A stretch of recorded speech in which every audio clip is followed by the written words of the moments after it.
Oke, selamat bertemu kembali adik-adik yang mengambil mata kuliah analisis numerik. Pada kesempatan kali ini kita akan mempelajari tentang sistem persamaan linear ya. Sistem persamaan linear ini nanti dibagi menjadi dua. Yang pertama itu tinjauan matriks ya. Yang kedua itu penyelesaian sistem persamaan linear dengan metode Gauss dan Gauss-Jordan ya. Nah, pada kesempatan ini bagaimana sistem persamaan linear itu kita terapkan di MATLAB ya. Jadi fokusnya kita mendefinisikan matriks dengan MATLAB, mengoperasikan matriks dengan MATLAB, dan membuat SPL segitiga atas, segitiga bawah dengan MATLAB, dan penyelesaian SPL segitiga atas dengan algoritma penyulihan mundur. Oke, jadi mungkin minggu ini kita fokus di nomor 1 dan nomor 2 ya.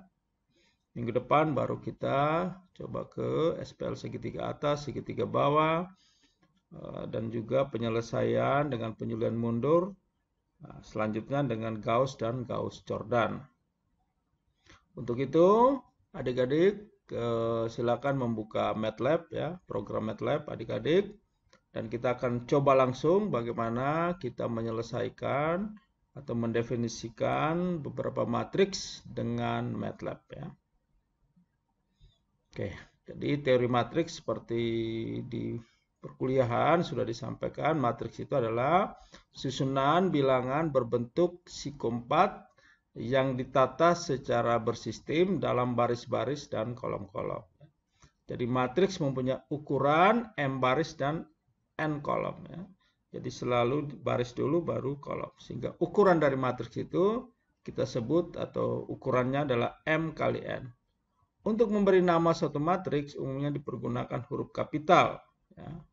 Misalnya seperti ini, A besar sama dengan AIJ ya, A-nya kecil, I-nya indeksnya yang menyatakan baris, J-nya menyatakan kolom. Sehingga seperti ini contohnya matriks A yang isinya A11, A12 dan seterusnya sampai A1N, A21, A22 dan seterusnya sampai A2N sampai AM2, AMJ sampai yang terakhir AMN. Nah, bagaimana kita definisikan? Ada beberapa matriks yang sering muncul dalam penerakan analisis numerik ya. Yang pertama itu adalah matriks bujur sangkar. Apa itu matriks bujur sangkar? Matriks yang banyaknya baris sama dengan banyaknya kolom ya. Sehingga A ukuran N kali N atau cukup disingkat dengan AN. Yang kedua adalah matriks diagonal.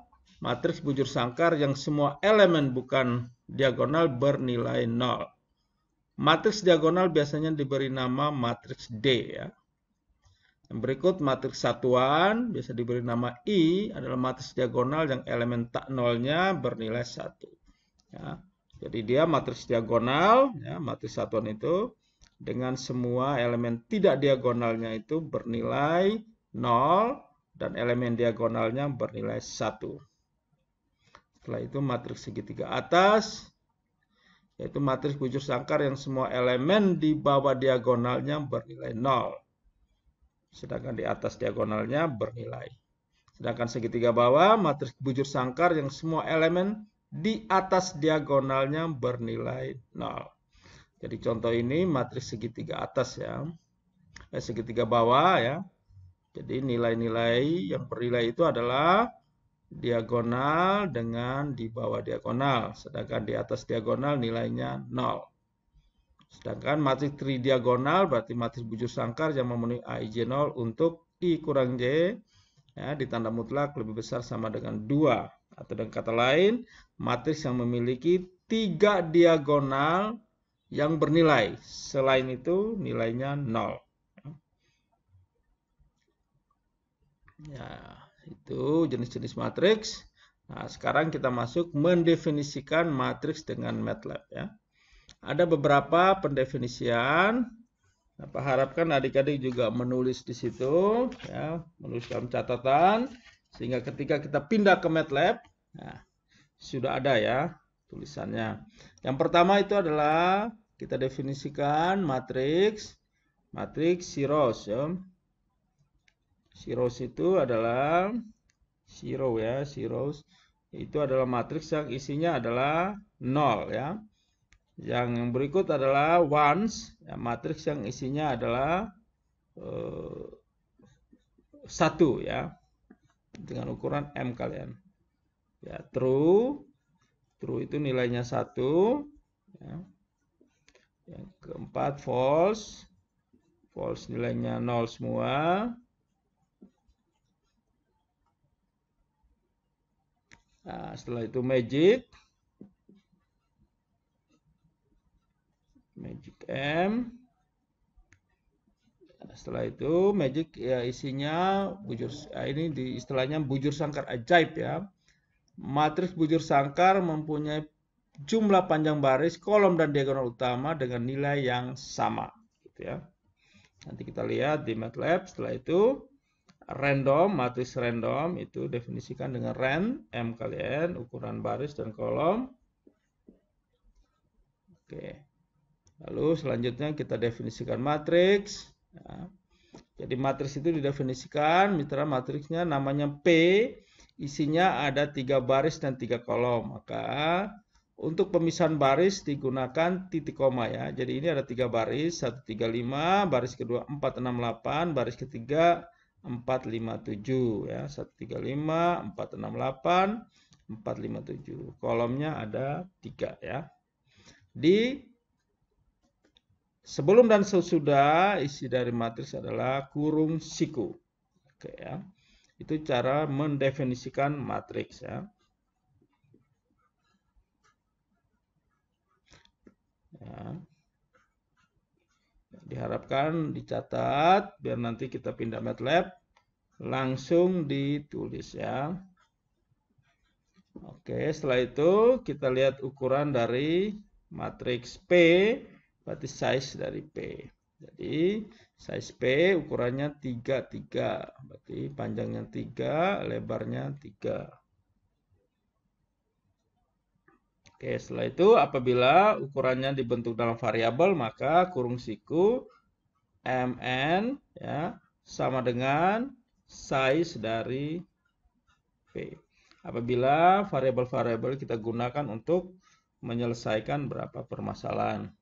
Setelah itu ada simbol lagi hus P. Nah, itu lebih detail lagi ya. Hus P ya. Oke. Itu ada nama matriksnya, ada ukurannya, ada tipenya byte ya. Kelasnya apa? Double gitu ya. Nah, ini nanti lebih detail ketika adik-adik belajar citra digital ya, pengolahan citra digital. Nah, setelah itu ada lagi matriks satuan. Matriks satuan tadi apa? Matriks yang diagonalnya 1, selain diagonal 1 ya dia 0 ya. Setelah itu ya tadi zeros ya. Zeros 4, maka isi matriksnya itu 0 semua yang ukurannya 4 kali 4. Ones 4, ini juga sama, ini 1, ininya 1 semua. Setelah itu ada inverse ya. Kita bisa cari inverse dari matriks P. Dan yang berikut adalah determinan dari matriks P.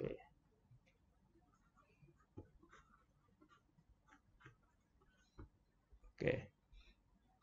Jadi ada kira-kira ada 13 ya. Ada 13 apa namanya? 13 definisi yang coba nanti kita akan coba di MATLAB ya. Oke, yang pertama adalah P sama dengan tadi kita definisikannya dalam kurung siku. Nah, ya, dicoba semua ya. 1, 3, 5, titik koma, 4, 6, 8, titik koma, 4, 5, 7 ya. Oke, ini ya.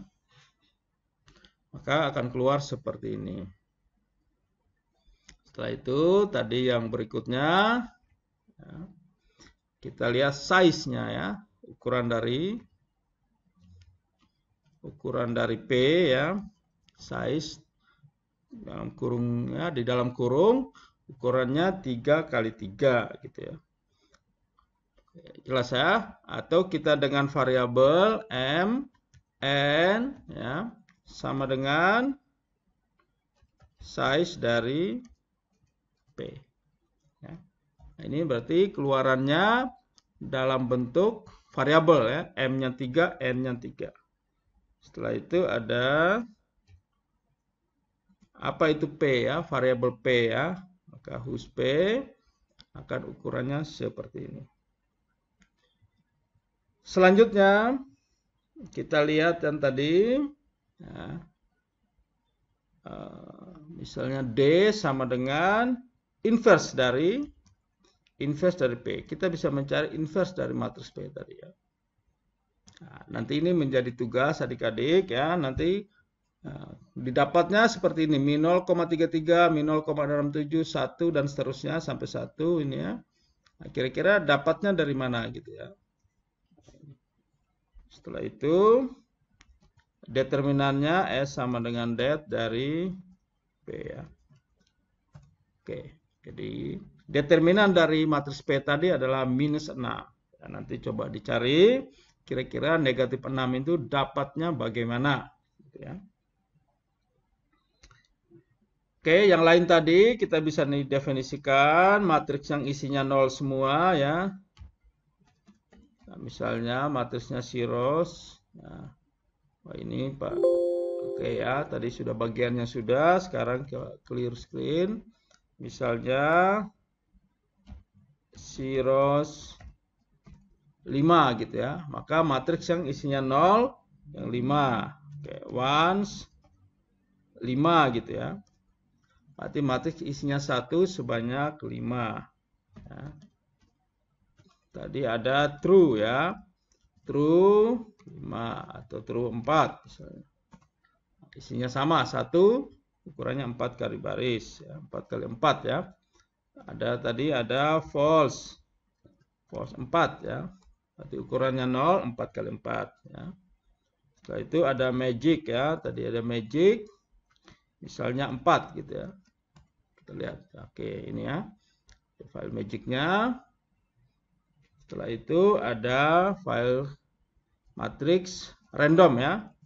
Ada random, misalnya random 5 gitu ya. Maka filenya, matriksnya ukuran 5 kali 5 dan semuanya random. Nilai randomnya berada pada rank 0 sampai 1 gitu ya. Ya, sampai di sini dulu ya. Jadi coba dicoba, kira-kira ada 13 fungsi ya. Oke, setelah dicoba nanti kita akan lanjutkan lagi. Oke, kita kembali lagi ke faktor indeks ya. Nah, vektor ya.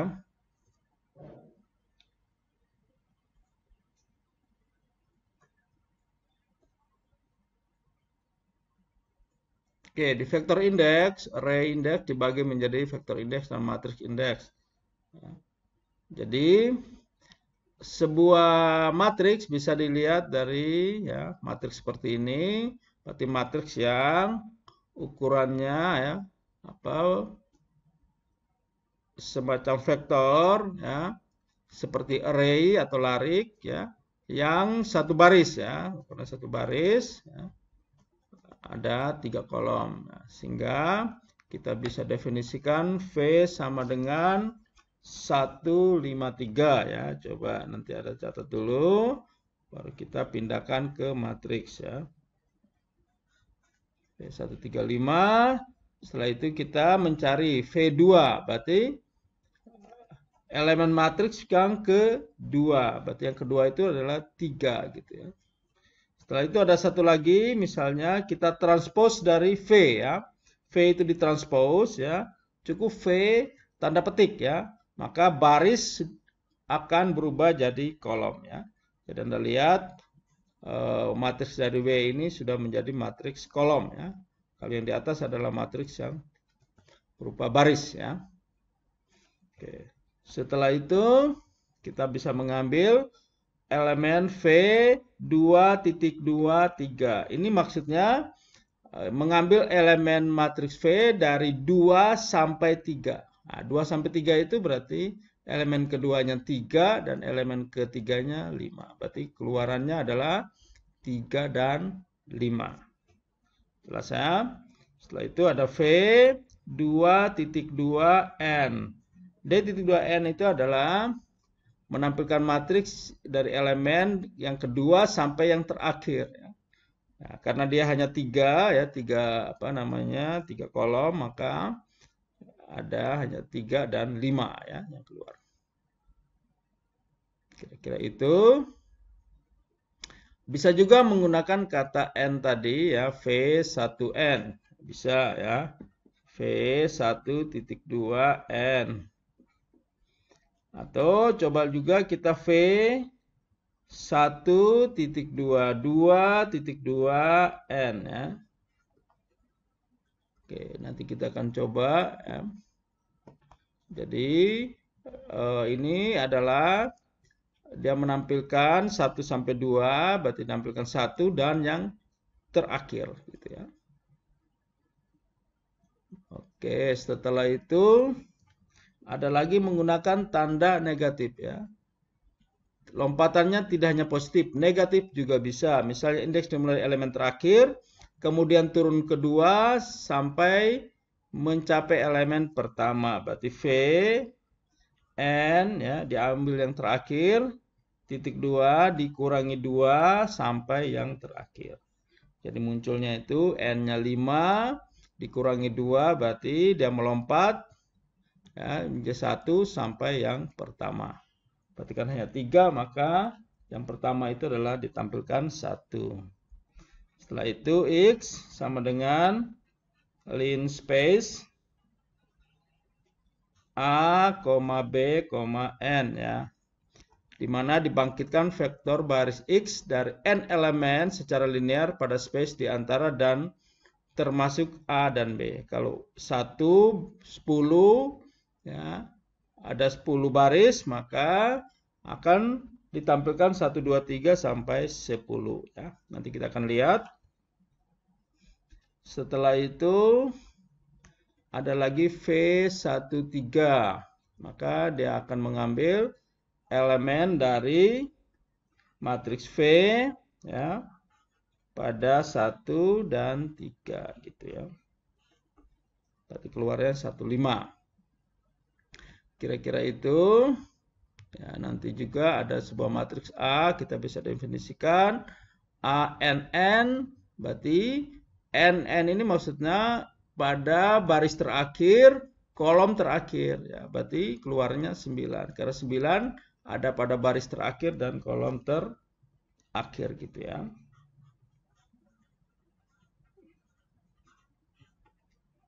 Dan yang berikut, nah ini bisa juga A N, N kurang 2. Jadi barisnya terakhir, kolomnya ya, kolomnya terakhir dikurangi 2. Jadi tampilnya adalah 7 gitu ya. Dan terakhir itu adalah 2 sampai N, N titik 2 min 2 sampai 1 gitu ya.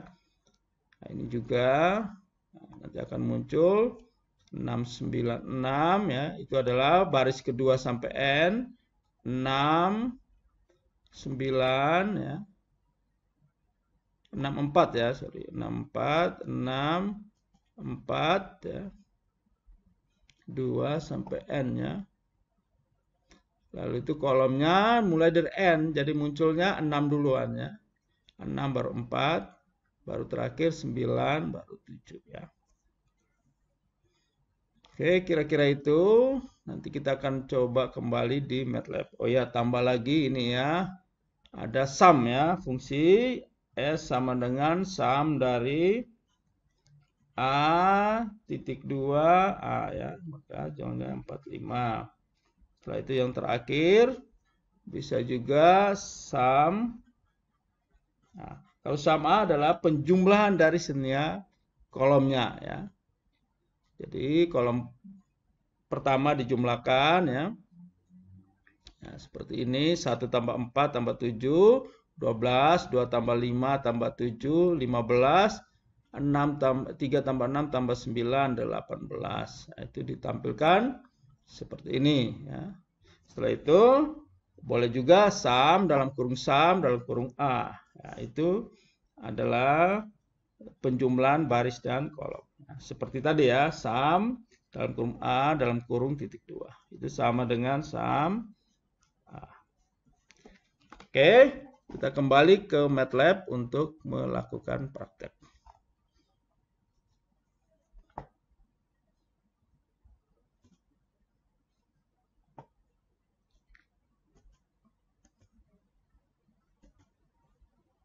Oke, kita selesai.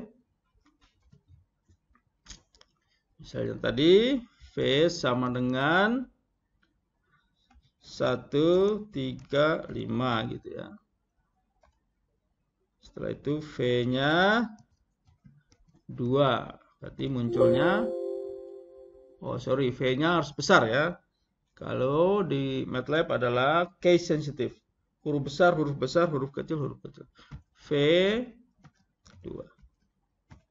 Berarti elemen kedua adalah 3 gitu ya. Setelah itu kita bisa transpose tadi ya. W sama dengan V transpose ya. Berarti dari 135 yang baris menjadi 135 kolom gitu ya. Setelah itu V 2.23 ya. Elemen 2.3 berarti 3 dan 5 ya. Pada kolom baris kolom kedua sampai kolom ke 5. Setelah itu V tadi 2 sampai N ya. Sama juga ya 35. Nah, kalau untuk membedakan mungkin kita mencoba ya merevisi sedikit ya.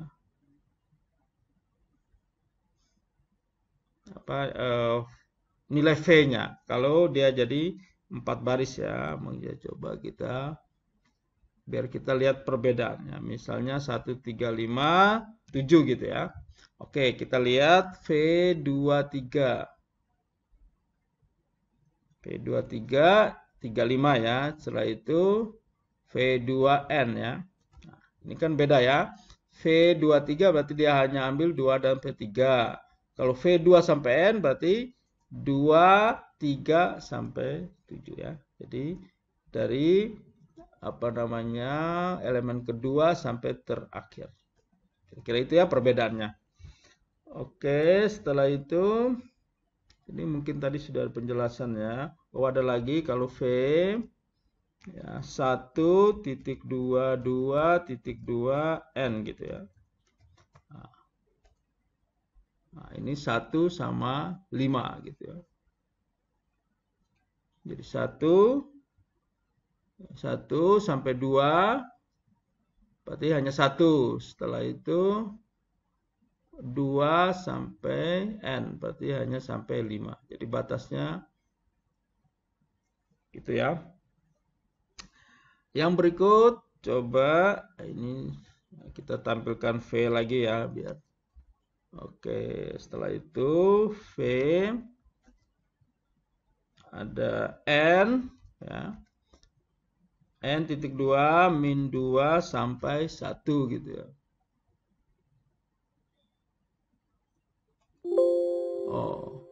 Oh ini kurungnya belum. Oke, 7 dan 3 ya. Jadi penampilan terakhir dikurangi 2, 3 sampai yang pertama. Berarti dia hanya tampilkan yang kedua gitu ya. Setelah itu ada lagi X sama dengan lin space dari bilangan 1 sampai 10 sebanyak Misalnya 10 gitu ya. Nah, berarti angkanya pasti 1 sampai 10. Tapi kalau linspace hanya muncul, kita munculkan hanya 5 angka. Berarti dia 1, 3, 5, 7, sama 10. Nah, kira-kira itu ya. Oke. Oh ya, tadi ada juga ya. Kita ini lagi, CLC lagi.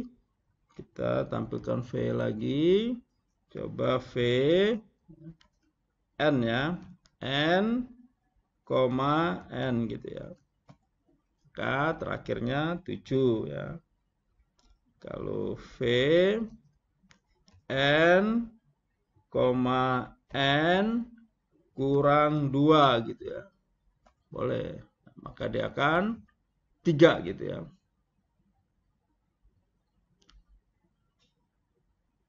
Oke. Setelah itu tadi ada terakhir tadi sum ya. Misalnya A sama dengan sum dari misalnya V ya. V dalam kurung titik 2. Maka 16 ya. Berarti penjumlahan dari 1 tambah 3 tambah 5 tambah 7. Kira-kira itu ya yang praktikumnya buat hari ini agar dipelajari di MATLAB ya, sehingga minggu depan untuk praktikum MATLAB-nya kita lanjutkan ke